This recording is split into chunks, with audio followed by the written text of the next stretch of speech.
Kalau lagi ada masalah, yang pertama yang pasti Tuhan gak pernah menjauh.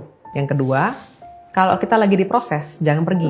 Kita seringkali itu gak percaya sama Tuhan. Kita tuh bilang, Tuhan masa sih ini masalah buat gua? Sama yang ketiga, pahamilah Tuhan yang kita ikutin. Kalau kita udah kenal sama Tuhan benar-benar, dan harus kenal banget sama Tuhan yang kita ikutin, karakternya kita kenal, sama lah kayak kita percaya sama pasangan kita ya, pacar, suami, istri, dia mau ada keputusan apa, kita percaya sama dia. Oke, I trust you, you know what's best gitu kan. Kalau punya pacar, punya pasangan gitu loh. Kenapa sama Tuhan yang bikin kita suka nawar-nawar, Tuhan masa sih ini masalah buatku, adil gak sih gitu kan. Padahal gini bikin kita coy, menenun dari rahim, jumlah rambut di kepala Tuhan tahu. Kita seringkali gak percaya, kita bilang Tuhan ini masalah kayaknya bukan buat aku deh, kenapa harus selama ini? Kenapa harus sampai berpuluh tahun? Kita trust and believe dulu, itu ada maksudnya buat kita.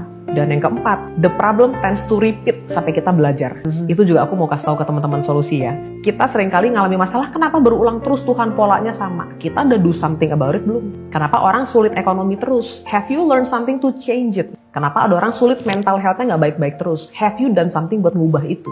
Atau kamu nggak belajar, kamu cuma bilang, kenapa terjadi padaku? Kenapa padaku? Masalahnya lewat, muncul yang baru, sama lagi polanya. Same problem, different face aja gitu loh. Anak Tuhan nggak boleh cengeng. Harus kuat, harus tegar, apalagi backingan kita Tuhan semesta alam. Percaya Tuhan yang bawa lu nggak bakal bikin lu terkapar. Tapi yang pasti bakal bawa lu dari kehidupan sekarang menjadi jauh lebih baik. Harus punya harapan itu sih, Pep.